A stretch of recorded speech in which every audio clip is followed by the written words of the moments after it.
Pasensya na po kayo pero hindi talaga ako naniniwalang walang kinalaman ng biyanan at asawa niyo eh. Lalo na pagkatapos ng ginawa nilang pagmamalupit kay Trudis, pati na rin sa nanay niyo. Siguro naman ngayon, Trudis, pwede mo na sa akin sabihin ang totoo. Huwag po kayo mag-alala, Papa. Sasabihin ko po sa inyo na lahat ng nangyayari sa atin dito. Eh lalong tumindi yung hinala ko na kaya nilang pagtangkaan ang buhay niyo. Kumapit kayo sa akin! Tulong! Nakausap ko na si Uncle. Papaimbestigahan niya na rin daw sila, Ma'am Loli. Precious! Kumapit ka mabuti, anak! Napansin niyo ba si Honey tsaka yung mami niya? Parang biglang nawala eh. Sorry mga anak. Nandito po kami ngayon sa People's Park, Sir Nick. Di na ho namin inabutan si Precious. Patay na ho siya. Noon pa man, alam ko na kung sino talagang nilalaman ng puso mo. Pero nagbulag-bulagan ako. Salanan ko din naman. Migs, napakaswerte mo. Sa oras na mapatunayan ko na may kinalaman kayo sa nangyari sa akin at pati na rin sa pagtatangka sa buhay ni Trudis, patawarin ako ng Diyos dahil hindi ko alam kung ano magagawa ko sa inyo.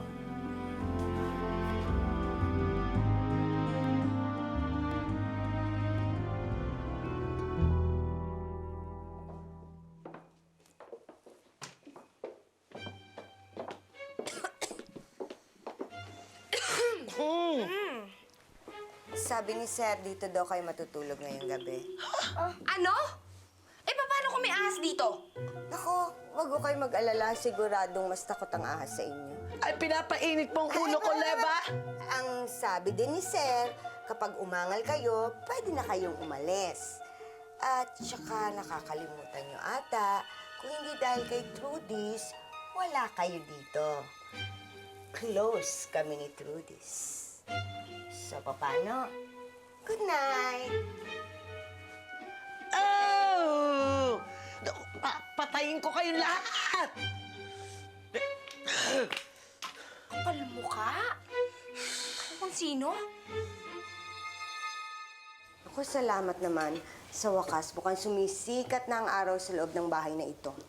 Paano mo naman nasabi yan? Eh, nandiyan pa nga yung mga bruha.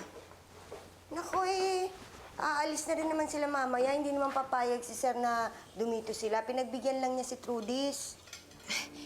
Eh, paano yung mastermind? Yung gusto talagang pumatay kay Sir?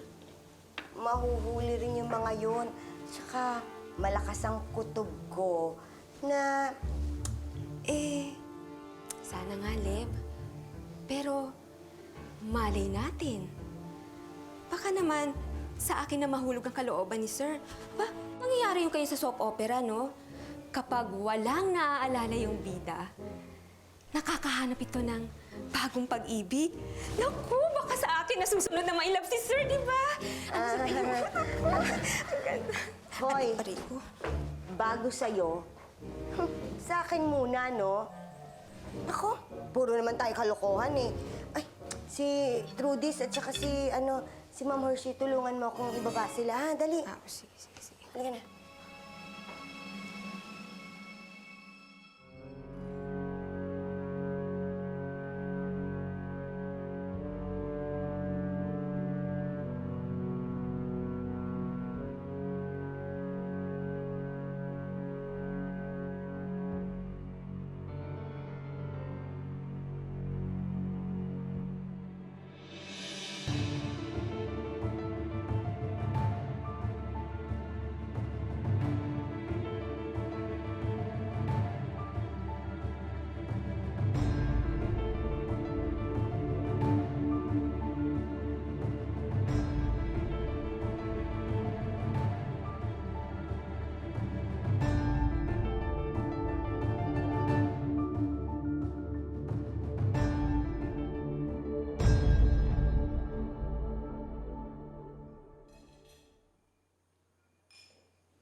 Ma, kailan pa ba tayo sasabay sa kanila?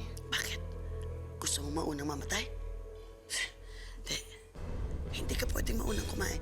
Tatatlo na lang tayo. Dapat sabay-sabay tayo. Tayo na lang magkakakampi. Ma, ano pa bang hinihintay natin? Umalis na tayo dito. Sigurado naman akong ayaw ni Nick na dito tayo magstay.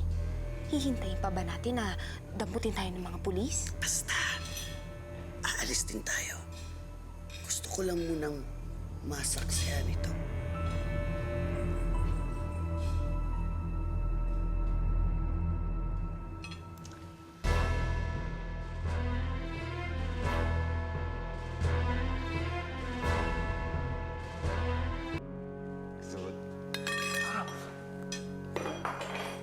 Papa, bakit po?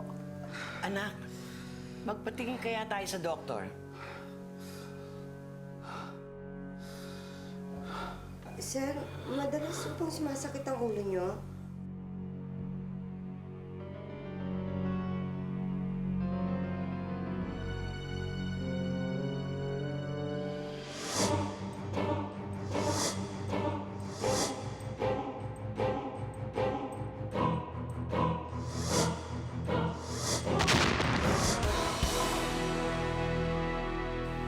Papa?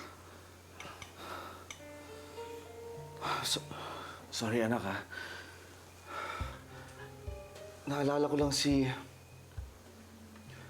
Precious. Siguro dahil sa nangyari kahapon. Dahil siguro doon sa kamag-anak niyang evil, andyan pa. Granny, bad po yan. Mawalang galang na nga po, sir.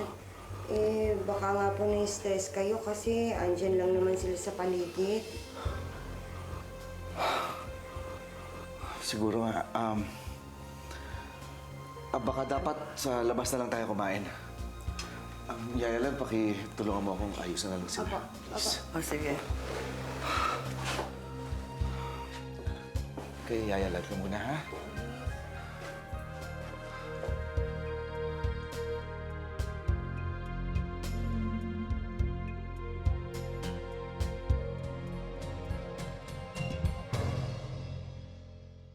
Nako, ito. Tsurang mga tela at saka mga damit lang yan. Diyan lang yan. Hayaan mo na yan, Carling. Dahil isusoli natin yung mga yan. Mabigat-bigat. Ayan. Yan, yan. Tingnan mo, pinag-interesan pa yun. Ay, ito magaan. Hindi ko mamahalin to eh. Mga magagaan minsan mamahalin yan eh.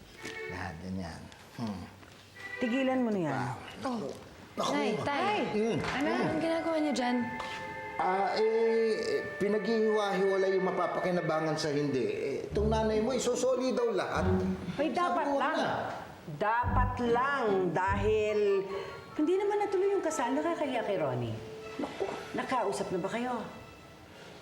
Opo.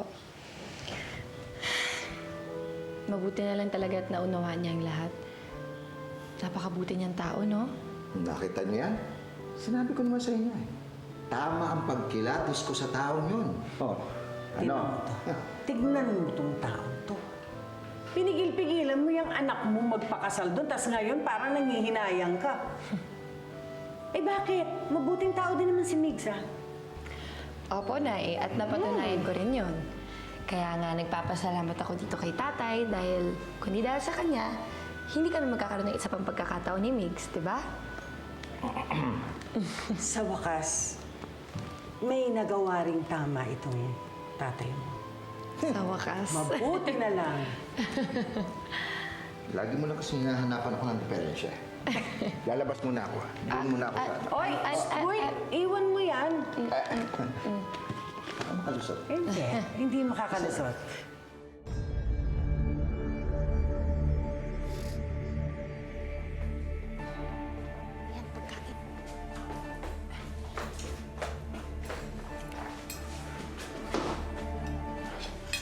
Ano ba?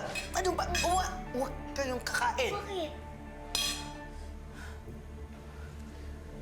naman? Gutom na kami. Simula kagabi, hindi pa kami kumakain.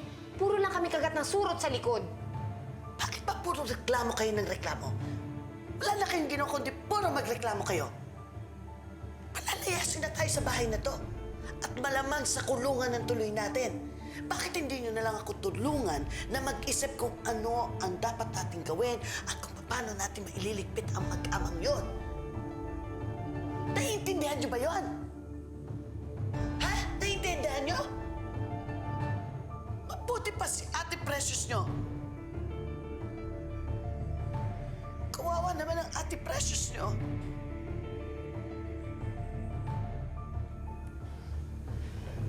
Ma, tama na yan.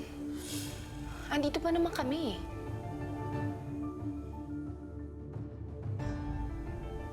Kailangan tulungan niyo ako mag-isip. Kawawa ang Ate Precious nyo.